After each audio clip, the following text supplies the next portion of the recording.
R D Sharma solution देख रहे हैं class 12 algebra of matrices MCQ multiple choice questions. If A is 3/4 matrix and B is a matrix such that A transpose B और B A transpose are both defined, then B is the type।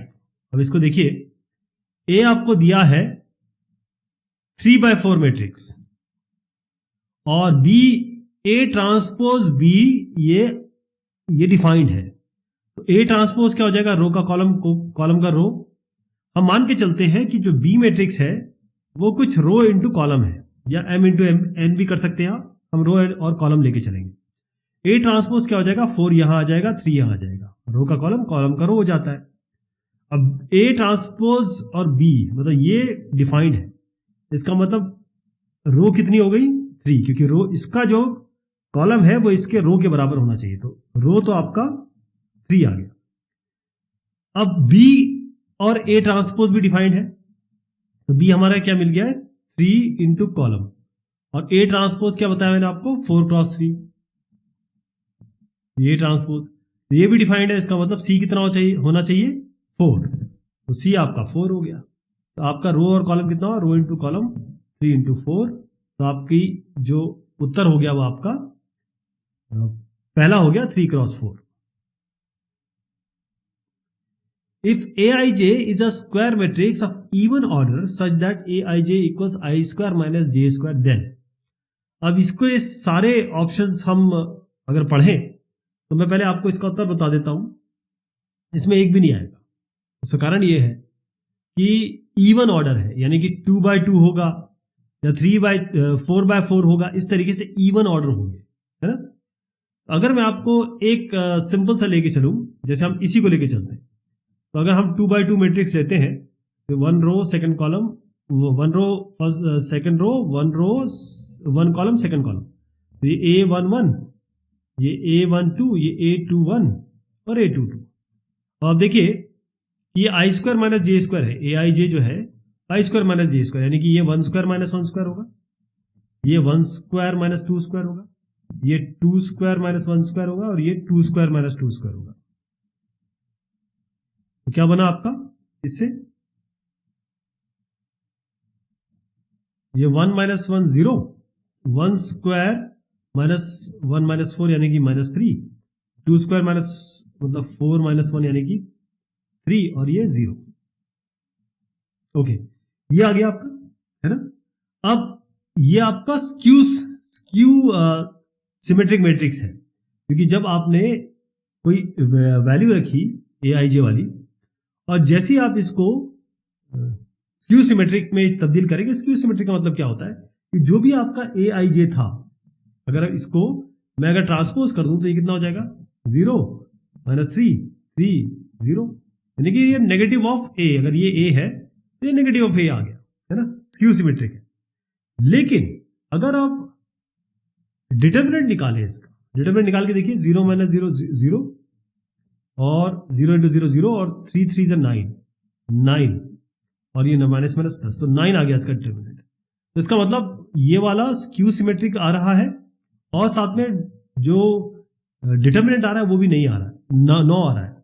तो skew symmetric तो है, या तो ये हो सकता है, लेकिन ये तो 9 है, तो ये गलत हो गया। तो ये सिमेट्रिक है, सिमेट्रिक तो गलत ही हो गया क्योंकि स्क्यू सिमेट्रिक है। ये नन ऑफ दीज आ जाएगा, क्योंकि 9 और ये कॉम्बिनेशन इसमें मिल नहीं रहा है। यदि आपको A ये दिया हुआ है, then A transpose plus A equals I2 if, तो हम A ले लेंगे। A ट्रांसपोज और A को जोड़ देते हैं, तो हम एक काम करते हैं, ये मैं A ले रहा हूं, cos theta minus sine theta, इसको ऐड कर देंगे साइन थीटा cos थीटा। ये आपका A ले लिया, A ट्रांसपोज है। A इसमें प्लस में कोई दिक्कत नहीं, ये यहां हो सकता है। तो cos theta minus sine theta cos theta, ये रो कॉलम बना दीजिए, cos theta minus sine theta, और ये साइन थीटा ऊपर जाएगा, साइन थीटा, और ये cos थीटा। ये किसके बराबर है? I2, यानी कि 1 1 0 0, इसके बराबर है। ऐड कर लीजिए, cos theta 2 cos theta minus sin theta 0, sin theta minus sin theta 0 और cos थीटा 2 cos थीटा। ये किसके बराबर हो गया 1 0 0 1। इसका मतलब 2 cos थीटा बराबर 1 है। अगर इस तरीके से देखा जाए कि 2 cos थीटा आपका 1 है तो cos थीटा क्या होगा 1/2।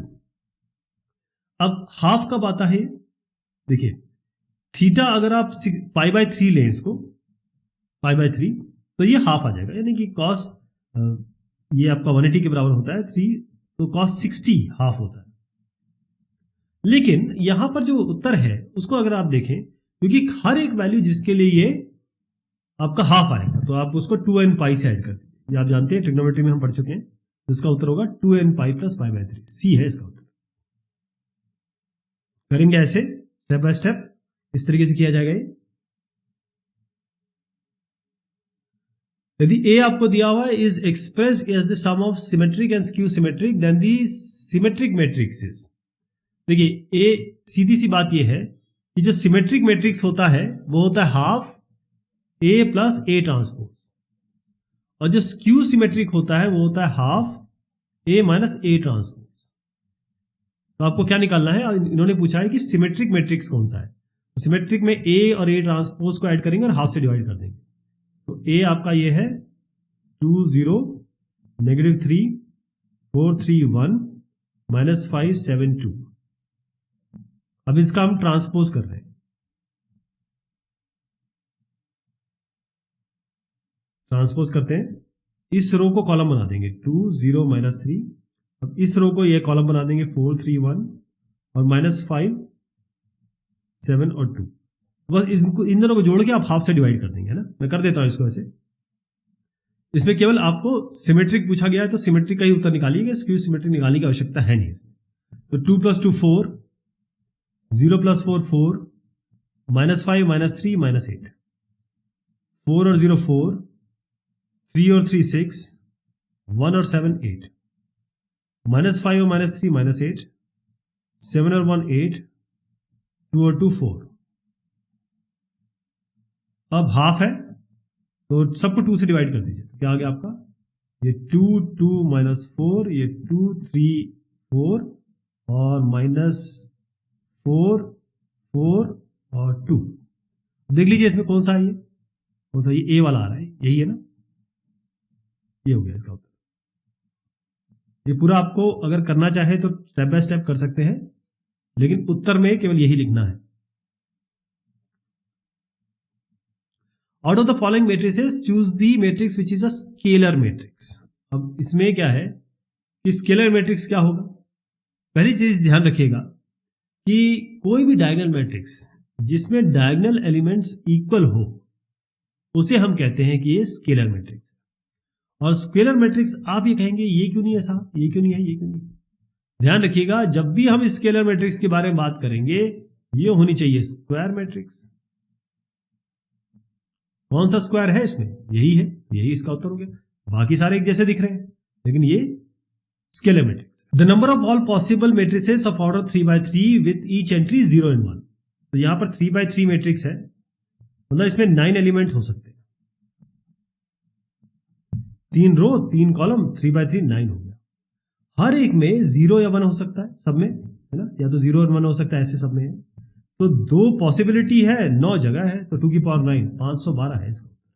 ये आ रहा डी है इसका। Which of the given values of x and y make the following pairs of matrices equal? Which of the given values of x and y? अब इसको आपको इक्वेट करना है, सीधी सी बात है। तो हम इक्वेट कर देते हैं। 3x + 7, ये 5, ये y + 1 और ये 2 - 3x, इसको बराबर कर देंगे 0 y - 2 8 और 4 से। तो अब देखिए ये जो 5 है ये तो y - 2 के बराबर है।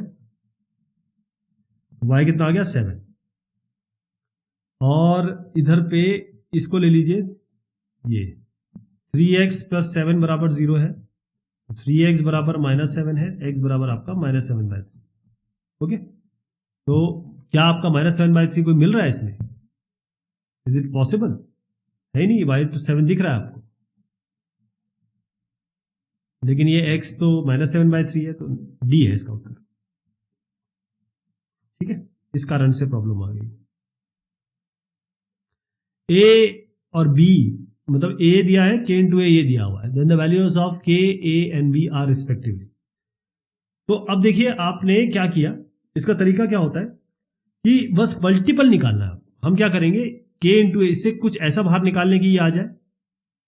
कैसे बाहर निकलेगा, मतलब k इंटू ए आपको दिया हुआ है, देखिए 0, 3a और 2b और 24,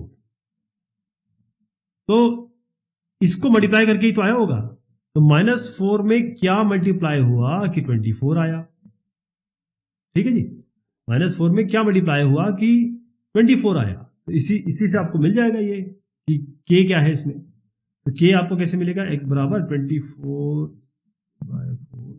6 4 -6 आ गया ना, ये है ना 24 -4 24, तो k इंटू, अब यहां पर आपको कुछ वैल्यू मिल रही है, लेकिन हम दूसरा भी देखेंगे क्या है ये 0 में से तो खैर k हम मल्टीप्लाई करेंगे तो ये आएगा। a और b की तरह जाएंगे, आपको ये जो बेसिकली k है -6 मिल गया, ये इसको छोड़ दीजिए आप। अब यहां पर आइए, अब आपने कुछ मल्टीप्लाई किया होगा 3 में, है ना, कुछ ना कुछ k मल्टीप्लाई किया होगा जिससे आपका 2 भी आया है, k हमने -6 निकाल लिया, 3 इंटू -6 बराबर 2b, b कितना आ गया 3 इंटू -6/2, 2 3 6, ये -9 आ गया। अब आइए इस वाले पे 3a, 2 में कुछ मल्टीप्लाई किया है तो आपका 3 आया है, तो a कितना हो गया 2 इंटू k बाय k, क्या है इसमें -6/3, 3 2 6, ये आपका -4 आ गया। a -4, b -9 और k आपका -6।